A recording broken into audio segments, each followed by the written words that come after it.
할렐루야. 오늘 우리 일산교회 제자 사역훈련 수료하신 분들 주님의 이름으로 축복합니다. 로마서 8장 잘 외우셨습니다. 제가 밑에 앉아서 로마서 8장 저도 따라서 외웠어요. 그리고 이제 또 오기 새롭게 헌신하실 분들도 하나님께서 은혜 주셔서 우리가 생각하지 못한 이상의 놀라운 축복들을 물붓듯 부어주시리라고 믿고요. 그보다 더 중요한 것은 예수님을 닮아 간다는 것이죠. 아멘입니까? 주님께서 축복해 주시기를 소원해요. 저는 그 1999년도에 오카는 목사님 살아계셔서 가장 불을 토하실 최고의 전성기 시절에 칼세미나를 참석하고 오카는 목사님에게 직접 배우고 그때부터 나는 제자훈련 목회를 해야겠다 그렇게 생각을 하고 지금까지 30년 조금 안 됩니다. 이제 곧 30년 되는데 30년째 제자훈련을 하고 목회에 매진을 해왔습니다. 그런데 우리 윤상동 목사님이 또 이렇게 제자훈련을 함께 하는 귀한 우리 후배 목사님으로 또 일산교회를 제자훈련 목회로 아름답게 이끌어 가시는 걸 보고 저도 굉장히 존경하고 또 사랑하는 후배였습니다. 이렇게 깊이 있게 교제를 할 수 있는 기회는 되지 못했는데 또 오늘 이렇게 만나서 함께 식사하고 교제하면서 목사님이 정말 목회를 주님이 원하시는 방향대로 하고 있구나 그걸 많이 깨달았고 또 제가 이렇게 귀한 아름다운 우리 일산교회에 특별히 제자 사역훈련을 수료하는 분들과 우리 모든 성도들 앞에서 귀한 말씀을 증거할 수 있게 된 것은 하나님이 저에게 주신 축복이라고 그렇게 생각을 합니다. 그래서 저에게도 축복이고 여러분에게도 축복입니다. 아멘입니까? 할렐루야. 특별히 우리 사역반 4기 수료하는 우리 귀한 분들 축복하고요. 또 입학하실 분들 더 축복합니다. 가장 인생에 있어서 최고의 기회를 붙잡으신 거예요. 저도 목회를 하지만 저희도 교회 성도들이 많습니다만 저도 제자 사역반 이제 4개 반을 하고 있는데 이제 사실 목사님 그렇게 많이 하다가는 목사님 쓰러져요. 그래서 사실 조금 이제 밸런스가 필요한데 그래서 저는 지금은 이제 제자반 2개 하고 사역반 하나 이렇게 3개 반 하고요. 2개 반 정도로 이제 앞으로 하게 될 것 같고 이제 우리 저한테 배운 우리 부교육자 분들 가운데도 제자 훈련 목회를 잘 준비해야 되니까 제가 이제 훈련할 때 같이 들어오거든요. 그래서 이제 2개 반 정도는 지금 나눠 줘서 그렇게 하고 이제 사역반은 제가 다 하겠지만 그렇게 됩니다. 그래서 우리 함께 섬기시는 리더들과 또 훈련을 마치고 리더로 이제 파송이 되어서 섬길 모든 분들이 주님의 은혜 안에 풍성한 축복을 누리고 또 우리 일산교회 모든 믿음의 가정들마다 예수님을 닮아가는 그런 놀라운 변화와 축복이 있기를 주의 이름으로 간절히 축원합니다. 옆 사람을 한번 축복합시다. 훈련받게 된 것이 은혜입니다. 자, 또 이렇게 한번 인사합시다. 일산교회 제자훈련은 축복입니다. 아멘입니까? 고난이 아닙니다. 고난이 아니었죠, 그죠? 우리 간증 들어보니까 눈물이 있고 감격이 있고 여러분 얼마나 이게 큰 축복입니까? 그래서 우리가 제자훈련은 고난이 아니라 축복이고 예수님 닮아가는 거는 고난 가운데로 들어가는 것이기도 맞지만 십자가를 지고 가는 것이지만 기쁘게 따라가는 것입니다. 아멘입니까?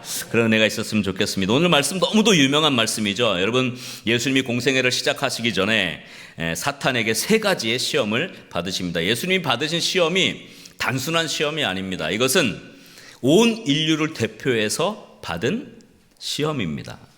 왜냐하면 인류의 대표였던 아담이 사탄의 시험에 실패하고 인류가 죄 가운데 죽음에 이르렀기 때문에 다시 2번째 아담 대신 둘째 아담 대신 예수님께서 그 사탄의 시험을 통과함으로써 인류를 다시 구원의 길로 이끄는 길을 여는 그래서 메시아는 반드시 통과해야 할 첫 번째 아담의 실패를 회복시키는 장면이 바로 오늘 이 3가지 시험을 받는 장면이에요. 사실 이건 영적으로 또 성경적으로 굉장히 중요한 의미를 포함하고 있습니다. 오늘 본문의 마지막 여러분 11절 말씀 한번 자막 한번 주시면 한번 천천히 읽어볼까요? 이에 마귀는 예수를 떠나고 천사들이 나와서 모든 시험이 끝나자마자 마귀는 예수님을 떠났습니다. 그리고 천사들이 나와서 어떻게 했다 그랬어요? 수종을 들었다 그랬습니다. 이 말씀은 뭐냐 하면 유대교의 그 고대 전승에 따르면 아담이 처음 창조되고 하나님의 형상을 그대로 가지고 있었을 때 천사들이 아담을 수종을 들었다고 합니다. 그래서 사실은 그 시편에도 보면 타락 이후에 우리 사람을 천사보다 조금 못하게 하시고 이렇게 표현되는데, 왜냐하면 그 이전에는 천사들이 하나님의 형상을, 즉 하나님의 모습을 그대로 한 하나님의 자녀죠. 하나님의 자손이죠. 천사들이 수종을 들었다는 이야기가 있어요. 그래서 아담이 천사들의 수종을 받고 하나님의 영광의 형체로 있었던 장면을 보여주는 게 천사들이 나와서 수종 드니라의 중요한 메시지입니다. 그래서 아담이 실패해서 하나님의 형상을 잃어버리고 천사들이 수종들던 그런 하나님의 영광을 담은 모든 것들을 잃어버리게 만든 장본인이 됐다면, 이제 둘째 아담인 예수님이 천사들이 다시 수종들게 하는 그 영적인 메시아의 시대, 즉 하나님 나라의 도래를 갖고 오는 분이라는 것을 말씀을 해주는 거예요. 그래서 이 세 가지의 시험에서 승리하는 것이 다 이 메시아 시대의 메시아가 이루어야 될 것이고, 바로 하나님 나라가 회복되는 것을 상징하는 중요한 장면이 됩니다.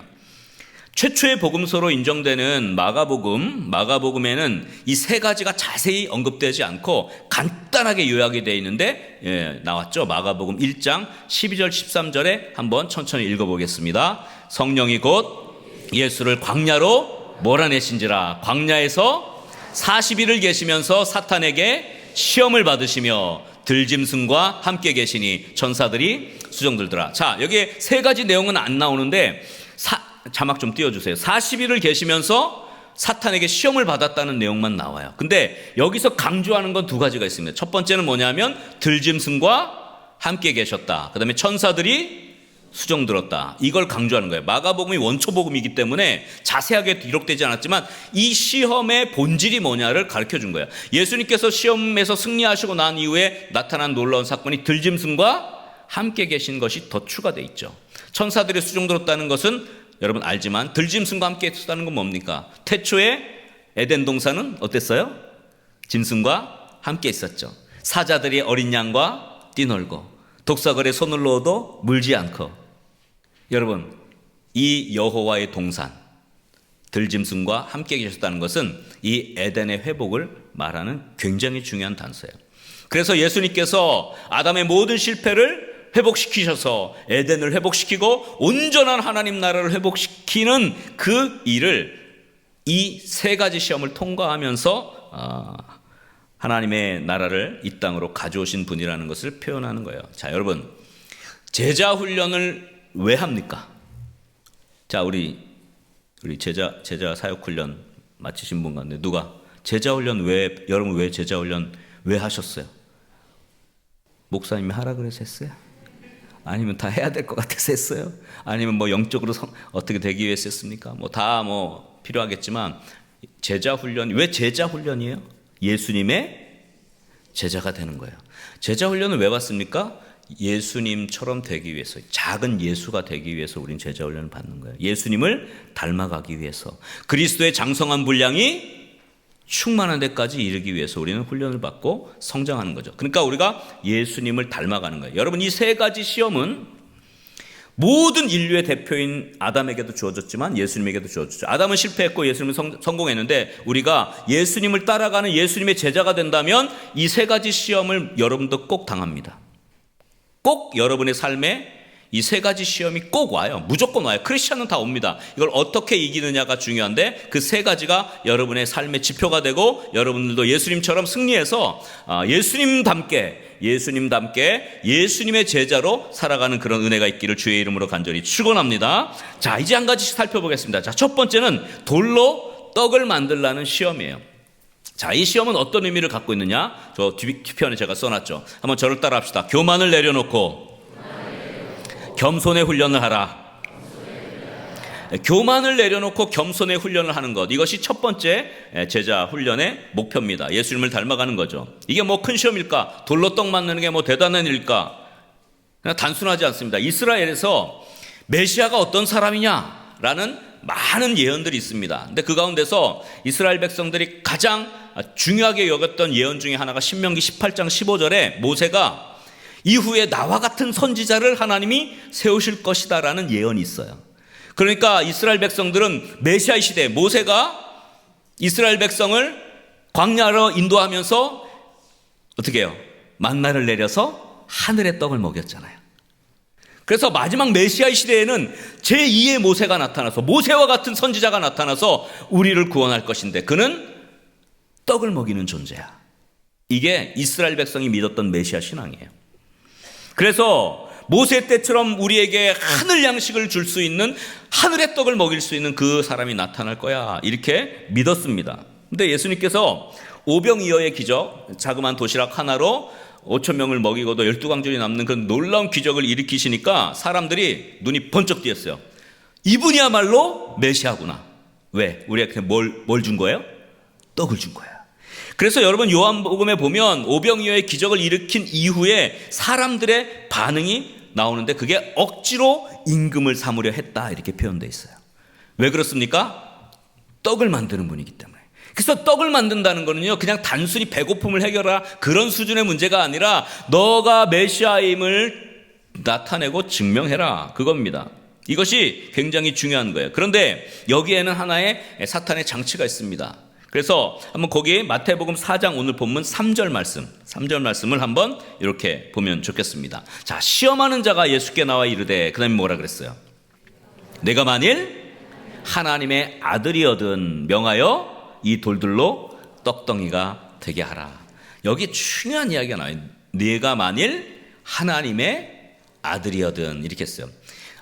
이제 헬라어를 좀 아시는 분들은 헬라어 원어를 보면 이게 어떤 뜻인지 압니다. 내가 만일 하나님의 아들이거든. 이 말은 가정법으로 쓰였지만 그 용법상 너가 하나님의 아들이잖아. 그걸 인정하는 거예요. 너가 하나님의 아들인데 그럼 이 돌들로 떡을 만들어야지. 너무도 타당한 이야기입니다. 내가 만일 하나님의 아들이거든. 하나님의 아들인데 당연히 돌로 떡을 만들어야 되는 거 아니야? 네가 하나님의 아들인데 이거 아무것도 아니잖아. 이 뉘앙스입니다. 자, 여기에 사단의 칼날이 들어있어요. 우리가 성장하고 교회 일꾼이 되고 직분을 받고 이렇게 하면서 많은 경우 사탄이 우리 마음속에 너 장로잖아, 한수집사잖아, 권사잖아, 교회에 오래 섬겼고 정말 말할 만한 사람이잖아 라고 분명하게 속삭일 때가 옵니다. 그 시험이 다가와요. 내가 누군데? 이 시험이 반드시 옵니다. 항상 사탄은 우리의 자존심과 교만을 부추겨요. 자존심이 뭡니까? 내가 스스로 높아지려는 마음. 그리스도인은 자존심으로 살아가는 존재가 아니라 신존심으로 살아가는 존재입니다. 우리는 하나님만이 높으신 분이죠. 아멘입니까? 자존심이라는 단어는 사실 비성경적인 단어 중에 속하는 것이죠. 예수님이 하늘 보좌를 버리시고 이 땅에 오셔서 십자가를 지신 것, 자존심으로는 할 수 없는 일이지만 그러나 신의 본체, 그는 근본 하나님의 본체셨지만 그가 우리 사람들과 같이 되었고 우리 죄를 대신하기 위해 자기 자신을 내어주신 것, 이것이 신의 본체예요. 여러분, 하나님을 닮았다, 예수님을 닮았다는 것은 자존심을 부리는 게 아닙니다. 하나님의 뜻을 위해서 자기를 내려놓는 것이죠. 여러분, 이 자존심의 시험, 즉 교만의 시험을 통과하셔야 합니다. 사탄이 부추기는 시험에 예수님이 뭐라고 말씀하십니까? 4장 4절 말씀 한번 다 같이 읽어보겠습니다. 기록되었으되 사람이 떡으로만 살 것이 아니요 하나님의 입으로부터 나오는 모든 말씀으로 살 것이라 하였느니라. 할렐루야. 실제로 이 구절은 예수님이 성경을 인용하시는 거예요. 신명기 8장 3절, 2절, 3절에 보니까 이 내용이 그대로 나와요. 거기 보면 내 하나님 여호와께서 이 40년 동안에 내게 광야의 길을 걷게 하신 것을 기억하라. 그러면서 너를 어떻게 하며? 낮추시며 교만하지 않도록 겸손하기 위해 하나님은 이 광야의 떡의 시험을 하신 거예요. 너를 시험하사 내 마음이 어떠한지 그 명령을 지키는지 지키지 않는지 알려 하심이라. 그러면 3절에 이렇게 말씀하시죠. 너를 또 어떻게 했어요? 낮추시며 너를 줄이게 하시며 또 너도 알지 못하는 그 내 조상들도 알지 못했던 그 만나를 내게 먹이신 것은, 그러면서 오늘 말씀이 나오죠. 사람이 떡으로만 사는 것이 아니요 여호와의 입에서 나오는 모든 말씀으로 사는 줄을 내가 알게 하려 하심이라. 여러분, 사람이 떡으로 사는 것이 아니라 하나님의 입으로 나오는 말씀으로 산다는 내용의 핵심은 바로 하나님 앞에서 자존심 부리지 않고 겸손하라는 거예요. 너를 낮추시며. 예수님은 인간이 떡을 가지면 스스로 살아갈 수 있다는 착각을, 그런 교만을 내려놓기를 원하셨습니다. 겸손하게 하나님만 나의 주인이십니다, 주님만이 나의 왕이십니다라고 고백하는, 여러분 제자 훈련하면서 배우는 게 뭐예요? 내 삶의 중심에 누구를 모시는 거예요? 예수 그리스도를 모시는 거. 이게 제자 아니겠어요? 그렇게 겸손의 훈련을 하는 거예요. 여러분 앞으로 쓰임 받을 겁니다. 하나님께서 쓰실 겁니다. 일산교회의 기둥 같은 일꾼이 될 겁니다. 또 우리 미리 섬기고 계시는 우리 장로님들로부터 시작해서 권사님, 안수집사님, 모든 헌신자들을 모두 다 열심히 헌신하는 가운데 분명히 테스트를 받습니다. 테스트가 아니라 유혹이죠. 템테이션을 받습니다. 그게 뭡니까? 네가 누군데? 너 할 말 해? 자존심도 없어? 자존심 없습니다. 신존심만 있는 거예요. 여러분 안에 나는 죽고 그리스도만이 사는 그런 예수님을 닮아가는, 아담의 실패를 성공으로 바꾸는 그런 겸손의 사람들 다 될 수 있기를 주의 이름으로 간절히 축원합니다. 우리 옆 사람 한번 이렇게 격려합시다. 교만의 시험을 통과합시다.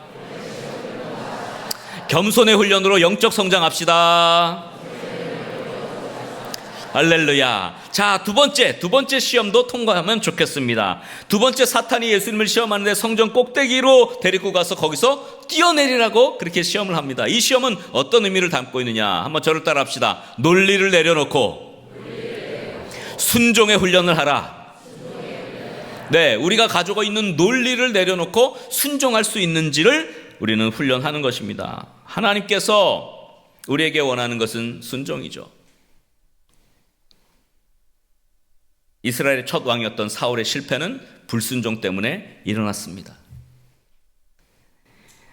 마귀가 하나님의 말씀을 인용을 합니다. 뭐라고 인용합니까? 시편 91편 11절 12절을 인용해요. 그래서 마태복음 오늘 4장 6절 말씀이 나오는 거죠. 이르되 내가 만일 하나님의 아들이어든 뛰어내리라 기록되었으되, 시편 91편 11절 12절을 인용합니다. 그가 너를 위하여 그의 사자들을 명하시리니 그들이 손으로 너를 받들어 발이 어떻게 해요? 돌에 부딪히지 않게 하리로다. 성전에서 뛰어내립니다. 그러면 천사들이 나타나서 어떻게 해요? 다 받들어서 사뿐히 내려앉게 한다는 말씀을 인용한 거죠. 이건 고대의 신적인 강림을 나타낼 때 썼던 그런 용어들입니다. 그리고 천사들이 강림할 때 그 발을 받치는 것은 신적 행위, 즉 여호와의 강림을 상징하는 것이죠. 예수님에게 논리적으로 타당한 조언이에요. 심지어 성경 말씀까지 인용했어요. 그러나 하나님이 원하시는 순종의 길은 십자가를 지시고 모든 죄를 대속하시는 죽음을 당하는 것이죠. 성전 꼭대기에서 뛰어내려서 영광을 받고 와 메시아구나, 그걸 보여주길 원하시지 않으셨고 십자가의 고통으로 모든 죄를 대속하기를 원하신 것이죠. 그래서 십자가의 죽음은 순종의 길이고 성전에서 뛰어내려서 메시아로서의 영광을 드러내는 것은 인간적인 논리입니다. 하나님의 판단을 넘어서 내가 옳다고 생각하는 논리를 추구하는 것은 여러분 우리가 계속해서 겪어야 될 시험이요, 그것을 이겨야 될 영적인 유혹인 것입니다. 주님은 사탄의 미혹에 대해서 이렇게 말씀하셨습니다. 오늘 7절 말씀 한번 다 같이 읽어봅시다. 시작. 예수께서 이르시되 또 기록되었으되 주 너희 하나님을 시험하지 말라. 주 너희 하나님을 시험하지 말라. 주님이 이렇게 말씀하죠. 사탄이 논리를 가지고 옵니다. 너 메시아니까 성전에서 뛰어내려서 천사들이 받들게 해. 이 논리를 가지고 왔을 때 예수님은 하나님을 시험하지 말라 이렇게 대답하시죠. 이것도 신명기 6장 16절을 인용하신 거예요. 신명기 6장 16절에 보니까 이렇게 됐습니다. 너희가 마사에서 시험한 것 같이 너희 하나님 여호와를 뭐 하지 말고 시험하지 말고. 여러분, 마사 사건은 잘 아는 사건이죠. 출애굽기 17장에 잘 기록되어 있는데 이스라엘 백성이 르비딤에서 물이 없었어요. 그래서 목이 말라가지고 모세와 다투고 원망합니다. 그래서 모세가 하나님의 명령대로 호렙산의 반석을 쳐가지고 물을 내는 사건이 이 마사 무리바 사건입니다. 그래서 출애굽기 17장 2절에 보면 이렇게 기록되어 있죠. 백성이 모세와 다투어 이르되 우리에게 물을 주어 마시게 하라. 모세가 그들에게 이르되 너희가 어찌하여 나와 다투느냐. 너희가 어찌하여 뭐라 그랬어요? 여호와를 시험하느냐. 하나님을 시험하는 게 뭔지 아십니까? 하나님의 뜻보다 내 논리가 앞서서 다투는 거예요. 이스라엘 백성의 논리는 뭡니까? 하나님이 인도하셨는데 왜 우리가 이런 척박한 곳에 와서 물도 없이 있어야 되지? 논리적으로 맞잖아요.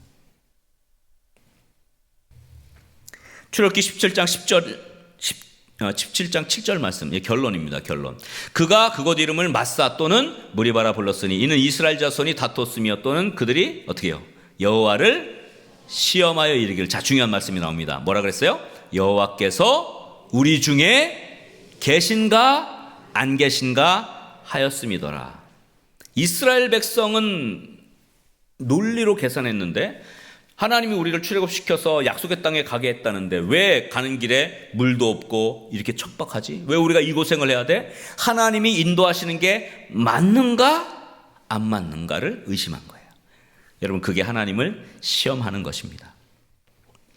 여러분이 우리가 살아가는 삶 속에서 때로는 생각지도 못한, 아니 하나님이 정말 나를 사랑하시는 거 맞아? 하나님이 나를 인도하시는 거 맞아? 주님이 신실하다고 했는데 나는 너무 고통스러운데 이게 맞아? 라고 하나님이 계신가 안 계신가 하나님을 시험할 때가 온다는 거예요. 그러나 하나님은 신실하게 약속하셨죠. 변치 않고 우리를 사랑하십니다. 아멘입니까? 하나님을 시험하지 마십시오. 이스라엘 백성이 하나님을 시험하듯이 우리는 많은 경우 하나님의 뜻보다 내 논리를 더 인정하고 살아갈 때가 많습니다. 이스라엘 백성이요, 자기들의 사고 체계를 하나님의 인도하신 방법보다 더 옳다고 신뢰했어요. 그들의 인간적인 논리, 판단에 따르면 이 여정은 잘못된 거예요. 왜 우리가 이런 길을 가야 돼? 목마르고 배고프고 애굽 생활보다 더 열악한데? 이것은 인간적인 논리로 보면 하나님이 인도하시는 길이 아닌 것 같은 거예요. 그러니까 하나님의 인도에 대해서 불평합니다. 모세가 이끌어가는데 모세와 다툽니다. 많은 교회들이 하나님을 시험하며 자기도 시험에 들고 교회도 시험에 들고 교회가 어려워져요. 모세와 다투듯이 교회 지도자들과 다툽니다. 하나님이 계신가 안 계신가, 하나님 인도함에 대해서 자기 논리가 더 앞설 때가 많은 것이죠. 예수님께서 그것을 내려놓으라고 하십니다. 하나님의 판단, 그것이 우리의 판단보다 앞선다는 것을 예수님은 말씀하고 계시죠. 교회의 중직이 되고 교회의 일꾼이 되고 여러분들 세워질 겁니다. 그리고 여기 뭐 중직자 계시죠. 장로님들 이하. 가장 많이 오는 시험이 뭔지 아세요? 네가 생각한 게 맞는 거야. 교회 일이 네 생각에 맞지 않는데 이거 가만히 있을 거야? 네 생각대로 해. 네 판단이 맞아. 네가 오라. 이렇게 합니다. 여러분, 우리나라에는 없지만 미국이나 이런 데 가면 사탄의 교회가 있어요. 사탄을 섬기는 교회가 있습니다. 그들이 모여서 하는 일이라고 하는 것은 하나님을 회방하는, 하나님의 이름을 욕되게 하는 그런 일들을 거기서 만행을 저지르고 죄를 짓도록 만듭니다. 그 사탄 교회도 우리 10계명 있듯이 거기도 10계명이 있어요. 우리 10계명 있잖아요. 우리 10계명의 1계명이 뭐예요? 너는 나 외에 다른 신을 내게 두지 말지니라. 그러면 사탄 교회 1계명은 뭘까요? 혹시 아시는 분 계세요? 모르죠? 제가 알려드릴게요. 사탄교회 1계명은 네 뜻대로 할지니라예요. 이거 되게 무서운 말입니다. 자, 너는 나 외에 다른 신을 내게 두지 말라는 하나님의 말씀 1계명은 하나님이 1번이고 내 뜻보다는 누구의 뜻? 하나님의 뜻이 1번이라는 뜻입니다. 근데 사탄교는 그걸 교묘하게 바꿨어요. 사탄을 섬겨라 그렇게 얘기하지 않아요. 네가 원하는 게 맞는 거야. 네 뜻대로 해. 여러분, 내 뜻대로 하는 것은 누가 신입니까? 내가 신이에요. 내가 하나님이에요. 교묘하게 바꾼 것이죠. 사탄은 많은 경우 우리의 삶을 무너뜨릴 때, 우리의 신앙을 앗아갈 때, 교회를 무너뜨리려고 할 때 이 시험을 많이 씁니다. 네가 오라. 하나님의 뜻을 생각하지 않게 하고 너가 주장한 것이 맞는 거야. 필연적으로 교회에 다툼이 일어나고 불순종하게 되어 있습니다. 우리 목사님이 훈련하시는데 로마서 8장을 외워야 합니다. 그러니까 도대체 이게 맞아? 이걸 우리가 해야 돼? 이러면 탈락이야. 그러나 하나님의 뜻이지. 하나님의 뜻이겠지. 이것을 통해서 우리에게 은혜를 주시겠지. 때로는 우리가 사망의 음침한 골짜기를 지나갈 때도 하나님을 의심하지 말아야 되는 이유는 하나님이 우리의 선한 목자이시기 때문에. 아멘입니까? 여호와는 나의 목자시니 내가 부족함이 없다. 그가 나를 푸른 풀밭과 쉴 만한 물가로 인도하신다는 믿음이 우리 안에 있기 때문 아니에요? 근데 사망의 음침한 골짜기로 지나갈 때가 있어요. 근데 의심해요. 하나님이 인도하시는 거 맞아? 이거 틀려서 이 길은 아닌 것 같아. 막 인간적인 논리로 판단합니다. 그러나 그것이 목자를 신뢰하지 않는 방법이잖아요. 근데 사망의 음침한 골짜기를 지나갈 때에도 우리가 믿음을 갖는 것은 뭡니까? 이분이 우리의 목자이시고 이분이 우리를 푸른 풀밭과 쉴만한 물가로 반드시 인도하실 것이야 라는 믿음 때문에 골짜기도 지나가는 거예요. 아멘입니까? 우리 인생의 골짜기를 지나갈 때가 있습니다. 그러나 여전히 하나님은 우리를 인도하고 계신 줄 믿으시기 바랍니다. 사망의 음침한 골짜기를 지날 때 많은 사람들이 하나님의 인도하심을 신뢰하지 못하고 하나님을 시험합니다. 인간적인 판단으로 하나님이 잘못됐다, 교회가 잘못됐다, 목사님의 인도함이 방법이 잘못됐다 마구 판단합니다. 여러분, 이거 정말 조심해야 돼요. 불순종은 사탄이 그렇게 바라던 하나님의 명령에 불순종함으로 스스로를 고통 가운데 몰아넣는 가장 좋은 방법이기 때문에 그렇습니다. 저희 교회는 서울에 이제 목동에 위치하고 있습니다. 성도들 가운데 아주 굉장히 똑똑한 분들이 많아요. 나이 많으신 어르신들도 많은데 그 가운데 지금 90대 되신 분들이 다 예전에 정주영 회장하고 곁에서 그 참모로 일하시고 엄청난 할 때 했던 분들, 그다음에 통일부 차관부터 시작해서 또 병원장부터 시작해 난다긴다 하는 분들이 저희 교회에 많이 있어요. 어르신들 가운데도 그런 분들이 많아요. 똑똑하신 다 서울대 무슨 출신에 이랬습니다. 근데 중요한 것은 말씀으로 훈련받고 그분들은 순종하신다는데 하나님의 놀라운 은혜가 있어요. 여러분, 순종하는 게 너무 어려운 거예요. 왜? 내가 위치가 높으면 높을수록, 배운 게 많으면 많을수록, 가진 게 많으면 많을수록 자기 생각이 더 커져요. 교회 안에는 자기 자신이 중심이 아니라 예수 그리스도가 중심인 것이죠. 여러분, 순종의 영성이에요.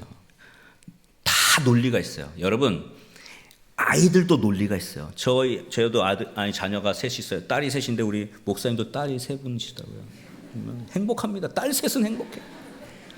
그런데 어린 딸들도 다 논리가 있어요. 반박할 일이 있더라고요. 순종이 쉬운 게 아니에요. 어린아이들도 자기 생각이 있는데 하물며 오랫동안 교회를 섬기시고 또 사회에서 인정받으시고 또 오랫동안 그 분야에서 있었던 분들이 얼마나 자기 생각이 많겠어요. 그런데 그걸 다 내려놓는 거예요. 여러분, 이거 쉽지 않은 건데 그러나 이것이 예수님의 모습이에요. 예수님은 하늘의 영광 보좌 다 내려놓고 논리적으로 맞지 않는 말이에요. 그리고 하나님의 아들이 어떻게 십자가에 못 박혀 죽습니까? 말이 안 되는 거예요. 그러나 죽기까지 복종하셨어요. 예수님 닮아가는 거는요, 여러분의 논리를 내려놓고 순종할 때 예수님을 따라갈 수 있는 것입니다. 아멘입니까? 여러분, 목사님이 여러분 훈련으로 이끌어 가실 때 옥이 어디 있어요? 옥이 이쪽에 계시죠. 여기는 끝났다고 이제 다 너무 좋아하지 마세요. 이제부터 시작입니다. 옥이 손 들어보세요. 이 앞쪽에 다 계시구나. 할렐루야. 손 내려보세요. 목사님이 하라면 하라는 대로 하세요. 목사님은 선한 목자시기 때문에 반드시 좋은 길로 인도하실 겁니다. 아멘입니까? 그런 믿음 없이 어떻게 훈련받겠어요? 하나님께서 목사님을 이 일산교회에 보내신 이유가 있는 거예요. 하나님이 새롭게 하시길 원하고, 이제 93년 다 돼가잖아요. 얼마나 귀한 교회입니까? 또 초대 당회장이 선교사님이셨고. 그러나 이 90년 세월을 넘어서 이제 일산교회가 예수님 닮아가는 사람으로 가득한 교회가 되기를 주님이 원하셔서 목사님을 보내신 줄 믿으시기 바랍니다. 우리는 주님이 우리를 신실하게 인도하시는 것을 믿어요.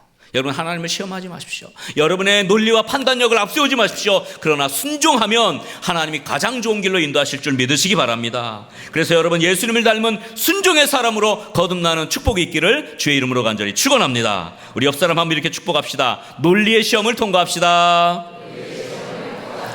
또 이렇게 연습합시다. 순종의 훈련으로 영적 성장합시다. 할렐루야. 이제 마지막 세 번째 시험은 뭐냐면, 여러분 잘 알죠? 사탄에게 엎드려 경배하면 세상 영광을 다 주겠다는 시험입니다. 높은 산 꼭대기로 데려가서 예수님에게 천하만국을 보여주면, 나에게 엎드려 경배하면 내가 모든 영광을 다 주겠다. 여러분, 이 시험은 무엇이냐면, 한번 저를 따라합시다. 세상적 만족을 내려놓고 하나님 만족의 훈련을 하라. 하나님 한 분만으로 만족합니다. 주님만이 나의 참 기쁨이십니다라고 고백할 수 있는 훈련을 하는 거죠. 인간의 가장 기본적인 욕구가 결핍을 채우려고 하는 겁니다. 인간의 가장 큰 욕구에 기초한 시험이라고 할 수 있습니다. 여러분, 왜 인간이 물질과 부와 권력, 또 이런 명예, 이런 것들을 가지길 원합니까? 그 안에 구멍이 있어서 그래요. 인간은 본래 이런 소욕을 갖지 않았어요. 처음에 아담이 창조됐을 때 아담은 아무것도 필요하지 않았어요. 아담은 하나님만 있으면 됐어요. 아멘입니까? 왜? 하나님이 다 공급해 주시는데. 그런데 하나님과의 관계가 깨어지니까 하나님이 더 이상 나의 아버지가 될 필요가 없습니다. 여러분, 그 아담이 선악을 알게 하는 나무의 열매를 따서, 물론 이제 하와가 그것을 따서 건네줘서 먹었지만 어차피 마찬가지죠. 그건 무슨 사건입니까? 여러분, 왜 하나님이 아담에게 선악을 알게 하는 나무의 열매를 먹지 말라 그랬을까요? 뭐 여러 가지 이유가 있겠죠. 그러나 거기에 가장 큰 핵심은 뭐냐 하면, 아담이 하나님의 형상대로 지음을 받았어요. 그래서 아담은 사실 하나님의 대리자예요. 원래는 하나님이 이 온 우주를 다 통치하시고 이 지으신 만물도 통치하셔야 돼요. 그래서 하나님이 임재해서 통치를 직접 하셔야 되는데, 하나님이 그렇게 하지 않고 가장 사랑하는 사람, 하나님의 형상으로 만들어서 그 하나님의 대리자죠. 우리가 하나님의 대리자예요. 그러니까 이 땅에서는 하나님이에요, 우리가. 그 아담을 하나님의 형상으로 에덴에 놓고 모든 만물을 다스리게 하신 거예요. 그러니까 사실 아담은 모든 걸 통치할 수 있는 대권을 받았어요. 그래서 아담이 너 호랑이같이 생겼는데 너 호랑이 해. 그러면 그 호랑이가 되는 거예요. 아담이 원하는 대로 다 됐어요. 그러다 보니, 자 보세요. 무엇이 문제입니까? 내가 다 할 수 있다 보면 내가 그 힘을 가졌다고 생각을 해요. 그래서 하나님이 에덴 동산 중앙에다가 안 되는 거 하나를 갖다 놓은 거예요. 그래서 선악을 알게 하는 나무를 따먹지 말라. 그 볼 때마다 누가 감히 나한테 따먹지 말라는 명령을 내려? 그렇지. 하나님이시지. 나는 하나님에 의해서 이 은혜를 받고 이 땅을 다스리도록 권한을 받았지. 선악과를 볼 때마다 그게 생각나는 거예요. 여러분, 금지 명령이라는 게요, 하나님을 생각나게 합니다. 이거 못하게 한 사람이 있어? 내가 이것을 못한다? 누가 나를 금지시켜? 하나님이죠. 그래서 선악을 알게 하는 나무의 열매를 따먹었다는 건 뭡니까? 이제 더 이상 나를 금지할 아무 사람도 없고 하나님도 필요 없어. 내가 내 삶의 주인이고 아버지고 내가 신이야. 하나님은 내가 하겠어. 그러니까 어떻게 돼요? 하나님으로부터 왔던 모든 공급이 끊어진 거예요. 그러니까 어떻게 됩니까? 내가 하나님 노릇하려고 하니까 내가, 이전에는 하나님이 다 줬는데 이제는 내가 땅을 파야 먹을 수 있게 된 거예요. 그러니까 그때로부터 욕심이 생기고, 그때로부터 다른 사람을 눌러야 내가 더 얻게 되니까, 그리고 내가 창고를 넣어서 더 많은 욕심을 가지고 채워 넣어야 안심이 돼요. 이전에는 그게 필요 없었어요. 소유욕이 없었어요. 근데 죄가 들어오면서 그렇게 됐죠. 그래서 인간은 본질적으로 하나님의 공급을 받지 못하면 내가 스스로 하나님 노릇을 해야 되기 때문에 아등바등 살게 된 거예요. 여러분, 이게 모든 게 다 나타나는 죄의 결과들이죠. 삶의 무거운 짐을 집니다. 그래서 사탄이 하나님을 대체하는 달콤한 뭔가를 준비했는데, 그게 뭐냐면 세상적 만족인 거예요. 이 세상의 영광을 줄게, 부를 줄게, 권력을 줄게 이렇게 옵니다. 여러분 물질이 많아야 삶이 보장되죠. 교회 봉사하려고 하는데 그 열심으로 여러분 일하면 돈 더 벌지 않겠어요? 왜 가서 더 돈이나 벌지? 뭐 하는데 교회에 와서 이렇게 로마서 8장을 외우고 앉아 있어요? 이러면서 계속 옆에서 얘기하는 거예요. 물질을 모으는데 신경 더 쓰고 돈 벌고 세상의 명예를 얻어. 그게 너를 지켜주는 거야. 교회가 밥 먹여주나? 교회 밥 주나요? 우리 일산교회 밥 줘요? 저희 교회는 밥 줘요. 그래서 그 얘기 자꾸 하길래 교회 밥 준다. 교회에서 밥 먹여줘요. 주일날 오면. 저희 뭐 성도들이 많은데 1,000몇백 명이 밥을 먹는데 난리도 아니에요. 왜 훈련받아? 시간 많아? 그 훈련받을 시간에 세상에서 승진해. 그게 더 열심히 하면 그게 더 안정적이고 평안해져. 네가 할 일을 해. 돈을 모아. 성공해. 물불을 가리지 않고 높아져. 그러면 다 돼. 이렇게 얘기하는 거예요. 그러나 그것이 우리의 결핍을 더 결핍되게 만들죠. 여러분 아무리 올라도 아무리 모아도 아무리 가져도 인간의 구멍이 있어요. 왜? 우리에게는 하나님이 영혼을 사모하는 마음을 주셨기 때문에 하나님 없으면 우리는 언제나 허전해요. 채우고 또 채워도 허전해요.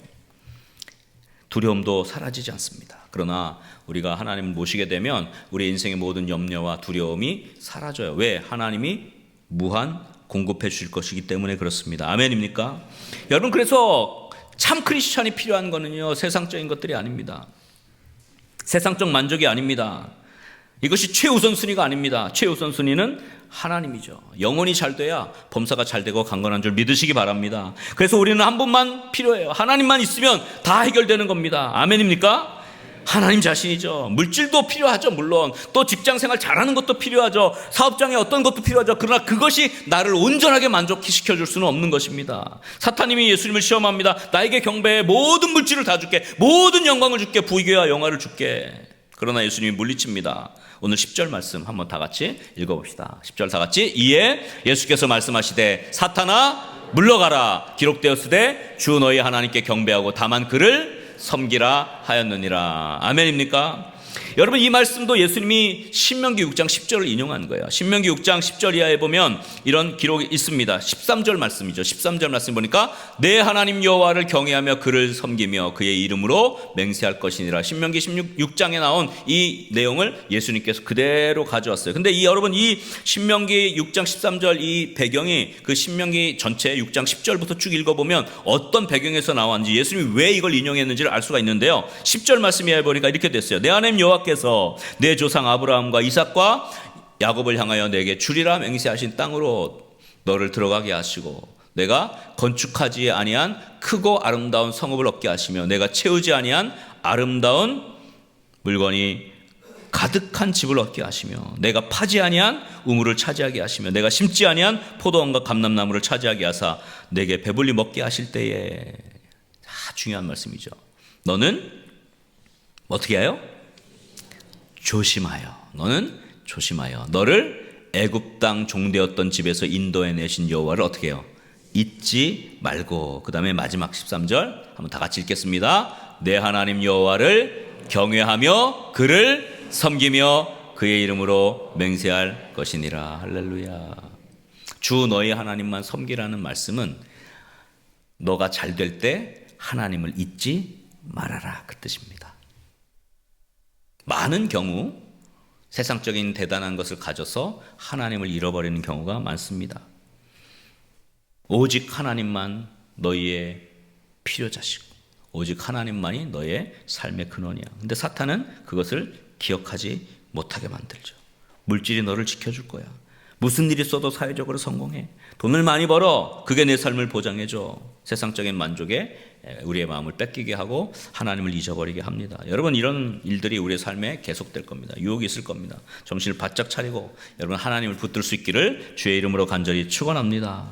나는 하나님께 집중할 것이다. 나는 하나님만 섬길 것이다. 나는 하나님으로 만족할 것이다. 예수님의 세상에 어떤 달콤함보다 십자가를 선택하신 것은 바로 그것이 하나님의 참 기쁨이기 때문입니다.